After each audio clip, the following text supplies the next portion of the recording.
Yo, what's going on guys? HyperX here. Welcome back to another video for Elden Ring, and today I just want to follow up quickly on the video I did the other day and talk a little bit more about my hands-on time with PC. If you guys caught my video, you will know I had a chance to go hands-on with Elden Ring on PC specifically the other week, thanks to the guys over at Bandai Namco. This was done via a remote event, so I don't have the game myself, but I was still able to play, and while the majority of the area that I got to explore I mentioned was similar to what we played during the closed network test, there were a few differences, and I went through some of the classes in that other video. If you guys haven't checked it, I'll link it at the end of this one. But I did want to talk about a few more things because I got to venture over to Roundtable Hold, which is basically the hub of Elden Ring. And I also got a chance to test out some new weapons, a few other things like that, so I thought I would talk about that today. Again, the gameplay you're seeing in the background is not my recording. This was footage that Bandai Namco provided to me afterwards, but it is of course crispy PC gameplay, so you can watch that in the background while I chat, basically. So if you guys do enjoy this, a like would be super appreciated. Let me know in the comments down below if you have any more questions. Again, if you guys have been enjoying the Elden Ring coverage, then make sure you stick around because we'll have plenty more for launch, and also just thank you for the support recently. It's great to see you guys enjoying the Elden Ring content. But Roundtable Hold is one of the first things I want to talk about because this is essentially your hub in Elden Ring, only you'll encounter it in a slightly different manner. It's not the sort of place where you will begin there or you kind of encounter it super early on. You actually do this in a very similar manner to how you get your spectral steed. So when I was playing through, you kind of go through your typical tutorial flow. You work your way through the beginning area, you kind of go out and you start going and interacting with the sites of grace, which are, your bonfires in the game. And then later on, after you get your spectral steed, you then return to another site of grace, and Melina then tells you she can take you to another location, this location being Roundtable Hold. Now, when you open up the map, this is actually located on the far left-hand corner, the bottom left-hand corner. It's basically like a completely separate area, separate to the map itself, located in this sort of circular thing. So once you've traveled there, you can then just freely go back and forth as and when you please, much like you can fast travel between different sites of grace.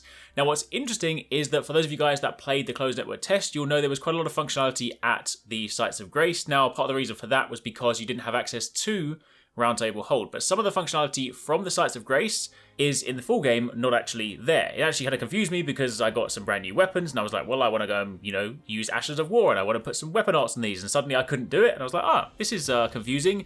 And you then head over to Roundtable Hold and you'll see that that is basically the purpose, because all of that stuff is now there.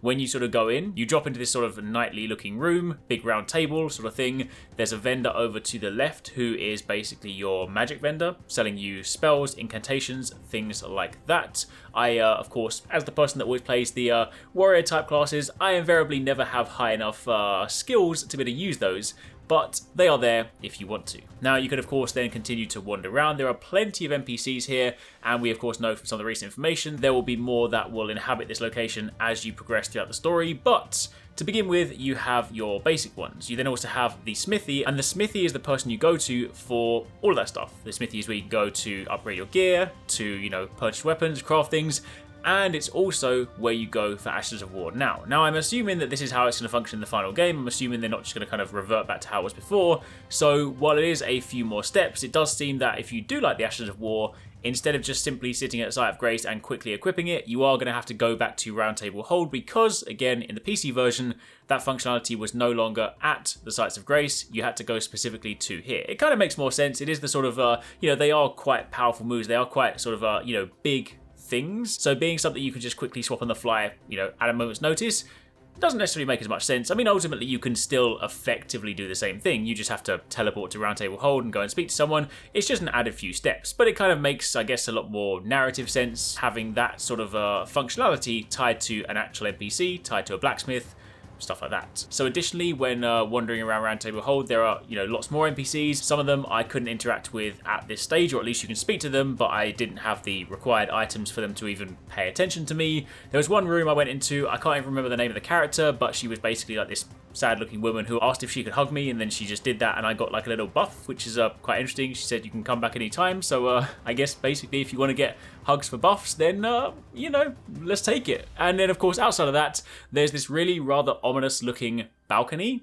and you look over and the carpet is completely bloodstained, and if you drop over that and you drop into it, it is sort of like a fighting pit. You walk towards this door at the end and this really strong character spawns. At first I thought it was like an actual player summon because it has the same sort of design. It's the red translucent looking character model, and this character had a big scythe, electric powers, and the first few times I got completely annihilated. I did get very close to defeating them. At this point in my playthrough, I hadn't actually spent any of my runes to level my character up, so I was pretty much basic boy as you start the game, and I didn't quite get to defeat it, so I can't tell you guys what happens when you do, but I mean, that's also probably a surprise in and of itself, something you guys don't necessarily want spoiled anyway. But it's safe to say, Roundtable Hold, there's quite a lot of things going on in there. There were also some locked doors and just places that I couldn't get access to, so I'm sure it's also an area that will open up as you progress throughout the story.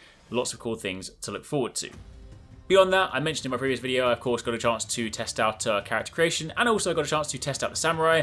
I was really enjoying the samurai. I love the katana, especially the weapon art. I wish I could show you guys that one. Honestly, the armor set just looked real cool, and when you go and sort of sheath your sword on the side and go to kind of do your weapon art or your sort of weapon skill, it did look super flashy. Maybe not as flashy as like some of the crazy ones in the closed network test where you're spinning a sword with this like golden light around you, but it was still quite cool to behold.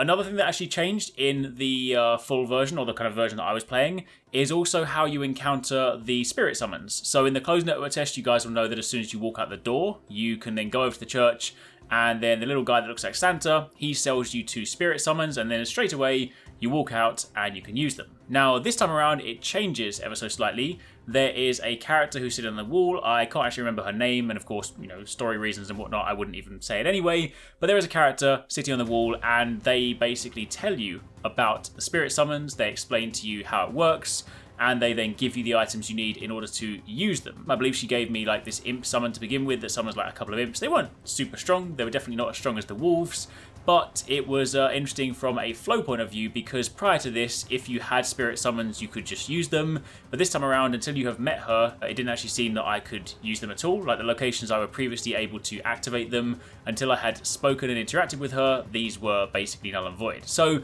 it definitely seems like, you know, as you would expect, in the closed network test, there were quite a few things just piled in there for us to test out. But when I actually got a chance to play the PC version, I'm getting a much better picture as to how the game will actually flow. So all of these things, again, you'll encounter them pretty early on. It's not like it's going to be one of those things where you have to play for, say, 10 hours before you can even use it. You'll still get them pretty near the beginning of the game, but it's just a little different to walking out the door and having them versus having to progress, you know, 20 minutes, half an hour or so before these things organically are revealed to you. So that's a little insight into how the game begins. But outside of that, there isn't really much else to say for the time being. If you want a more in-depth look at the classes and kind of like a little breakdown of some of their stat distributions, be sure to check out this video on the channel. And of course, don't forget to keep it locked for plenty more Elden Ring coverage.